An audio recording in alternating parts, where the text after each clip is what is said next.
Labadiena, gerbiami visaginiečiai. Atsakysiu į keletą klausimų, kurie jau gauti ir anksčiau. Prieš tai papasakosiu, kas įvyko šią savaitę. Ir pradėsiu nuo to, kad buvau personaliai pakviestas pristatyti naująjį Lietuvos geležinkelių pirkinį, tai naująjį traukinį, kuris yra elektra varomas traukinys. Ir tikrai pasinaudojau progą ne tik pamatyti traukinį, ne tik pasidžiaugti už šią bendrovę ir už gyventojus, kurie galės naudotis tokiais traukiniais, bet ir priminti apie mūsų klausimus. Taigi sutarėme, kad viduryje lapkričio dar kartą susitiksim ir išsidiskutuosim, kokios klaidos yra padarytos ir ko trūksta, kad traukiniai į Daugpilį pagaliau pradėtų važiuoti, nes tai ypatingai svarbus mūsų miestui klausimas. Tarp Daugpilio ir Visagino neabejotinai turi atsirasti traukinys, kuris pagerintų ne tik kultūrinius mainus, bet ir darbo vietų pasikeitimą ir neabejotinai padidintų mūsų miesto konkurencingumą. Taip pat kitas klausimas yra apie traukinių kokybę, nes matome, kokie traukiniai važiuoja šią kryptimį ir tai niekaip nepatenkinama, absoliučiai nepatenkinama situacija, kadangi važiuoja traukiniai tikrai netinkamos kokybės. Vienintelį traukinį sugebėjome išsiderėti ir dabar jis važinėja ketvirtadieniais ir kas matėt, jaučiat, koks tai didžiulis skirtumas tarp ketvirtadienių ir visų kitų traukinių. Taip pat kalbame ir apie traukinių tvarkaraščio padažninimą, nes matome, kiek visaginiečiai naudojasi šią transporto priemonę ir reikia apgailestaudami konstatuoti, kad yra net tokių dienų ir tokių reisų, kada žmonėm tenka traukinyje stovėti, kas visiškai nepriimtina. Taigi sutarėme apie naują susitikimo datą ir noriu patikinti, kad dirbsim tol, kol klausimai bus išspręsti. Taip pat buvau susitikęs su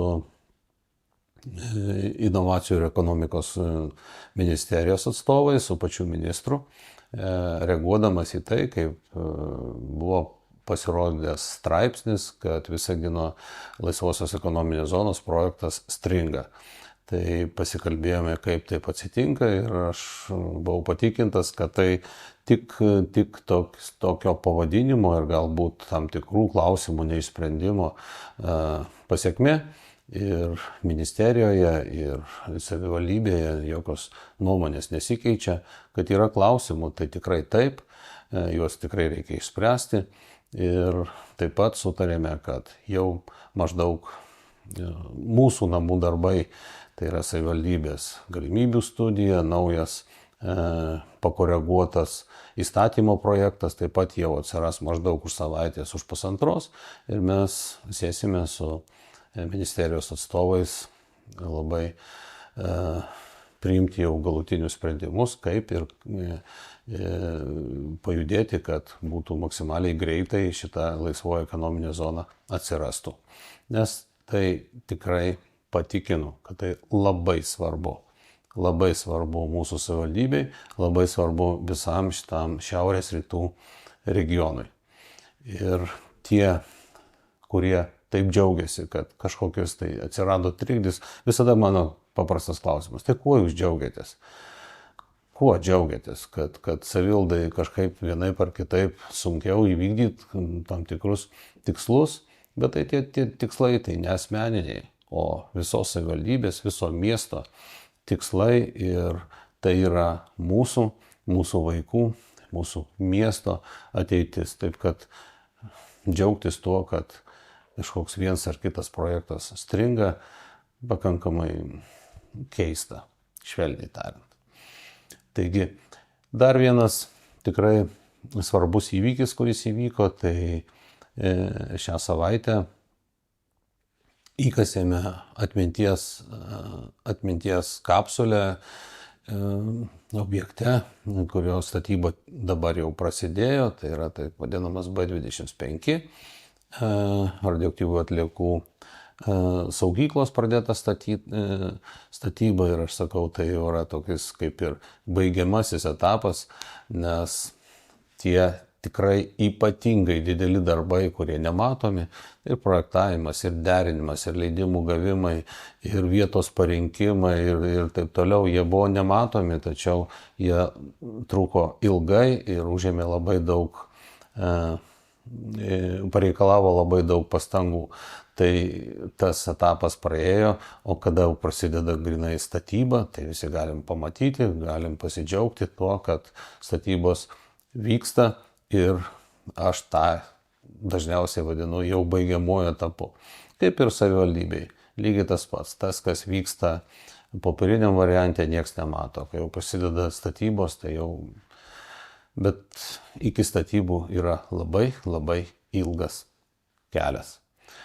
Taigi noriu pasidžiaugti už savo kolegas, kitaip nepavadinsiu, nes taip pat jaučiuosi to kolektyvo nariu, pasidžiaugti ir palinkėti, kad bendradarbiavimas tarp priežiūros institucijų, tarp rangovo, tarp užsakovų būtų maksimaliai efektyvus ir suteiktų galimybės turėti patį geriausią, patį saugiausią, racionaliausią rezultatą. Taigi, o dabar atsakysiu į keletą klausimų, kurie yra gauti. Pirmasis iš jų: kituose miestuose nukritusius lapus surenka specialus automobilis siurblys. Ar svarstoma galimybė įsigyti tokią techniką ir Visagino miestui, siekiant palengvinti kiemsargių darbą? Na, matot, tikrai labai geras klausimas ir jis jau matyt kybojo kažkur tai ore, nes jis buvo, sakykime, suformuluotas žymės anksčiau ir administracija padarė tam tikrus veiksmus ir šiai dienai mes jau turime nusipirkę tokią techniką, kuri ne tik šluoja, bet ir susiurbia visas šiukšles, tame tarpe ir lapus, ir ją tikrai galėsite jau pamatyti. Girdėjau, kad biudžetinėse įstaigose yra įrengtos slėptuvės, tačiau jos būna uždarytos nedarbo metu, kur gyventojai galėtų pasislėpti, jei kiltų pavojus. Na, noriu patikslinti, kad ne slėptuvės įrengtos, o priedangos, ir jos yra sužymėtos ir mes turime pakankamai nemažą kiekį tokių priedangų. Žvelgiant į kitas savivaldybės, mes negaliu pasigirti, kad pirmaujame šitoje srityje, tačiau apie viduriuką, kaip sako specialistai, visai neblogai savivaldybė pasirengusi tam, kad jos uždarytos, tai taip ir turėtų būti, nes jos atidaromos tik tai tos X dienos, kuri daug dievė neateis niekada, tuo metu. Todėl ir bus atidaromos tik tą vadinamą X dieną. Kada planuojama įrengti vaizdo stebėjimo kameras prie atliekų surinkimo aikštelių? Ar numatyta įrengti ir naujų aikštelių?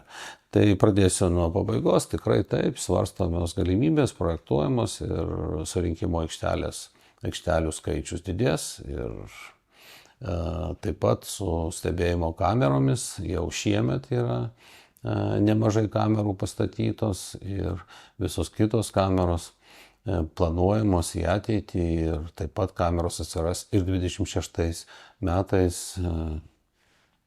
jau turint ir naująjį metų biudžetą. Pėsčiųjų zonoje prie parduotuvės Lidl visa teritorija užteršta balandžiais. Ar ten leidžiama juos lesinti? Labai skaudus klausimas ir tikrai žmonėms, kurie norėtų, kad miestas būtų švarus, kad būtų visur higieniška ir vaikščioti ir būti.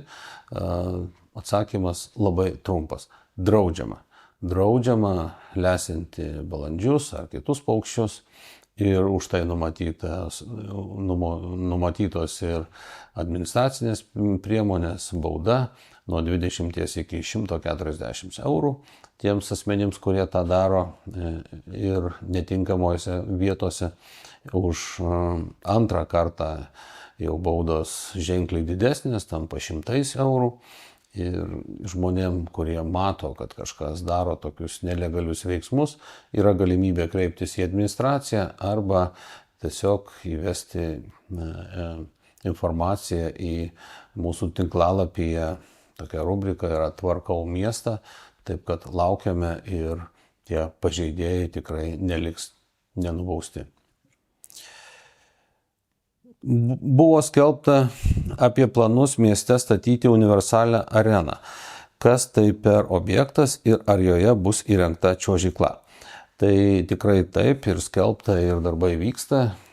Kalbame apie universalią multifunkcinę areną, kuri tikėtina atsiras 3 mikrorajone, čia prie Draugystės mokyklos ir taip vadinamos 4-osios mokyklos. Šitas stadionas apleistas, šitoje vietoje turėtų atsirasti multifunkcinė arena.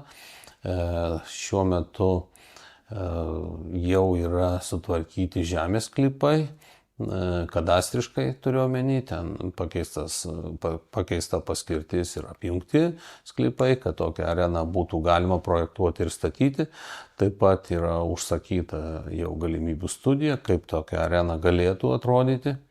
Ir ta galimybių studija bus paviešinta jau dar šiais metais. Taip kad galėsite pasižiūrėti ir duoti tam tikrus komentarus. Bus ten ledo arena ar nebus, tai bus vėlgi toj galimybių studijoje paskaičiuoti variantai, vienoks, kitoks. Aišku, su ledu arena taptų brangesnė, bet iš karto užbėgu už akių, ne visada tai, kas brangiau, ateityje parodo, kad tai yra iš tikrųjų brangiau. Ir tas, kas yra pigu, dažnai reikia po to dar prisidėti ir tampa žymiai brangiau. Todėl galėsite pakomentuoti, pasižiūrėti, bet darbai vyksta. Ir iškart galiu pasakyti tiems, kurie galvoja, kad tai yra tikrai labai brangus objektas. Taip, tai iš tikrųjų labai brangus objektas. Jame numatoma, kad minimaliai nuo 1200 žiūrovų joje galėtų būti talpinama. Joje būtų galima vykdyti koncertinę, kultūrinės veiklas, sportinės veiklas ir taip toliau. Dėl finansų galiu pasakyti tiek, kad šiuo metu finansų kol kas nenumatyta kažkokių tai tokių rimtų investicijų, nes tai yra 10 milijonų objektas.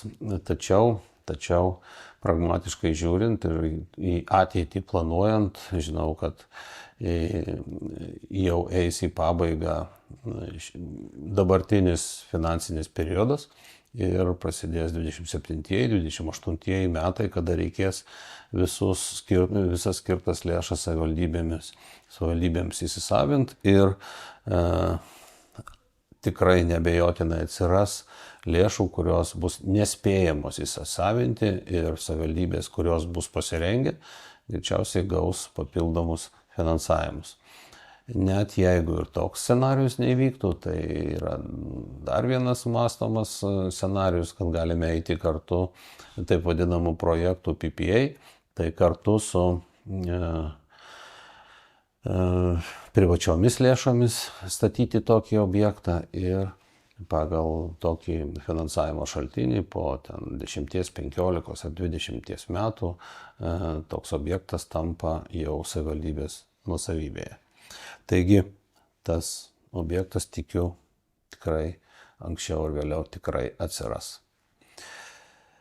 Ir paskutinis klausimas, kodėl savivaldybės poliklinika, esant gydytojų trūkumui, nusprendė atleisti patyrusią terapeutę. Paklausiau aš poliklinikos direktorės, ar tikrai tai tiesa, patikino mane, kad tai netiesa ir tokių kalbų, tokių tikslų tikrai nėra, taip kad tikiuosi, kad visi gydytojai, kurie dirba, jie gauna maksimaliai geras sąlygas ir mūsų žmonės turi geras paslaugas.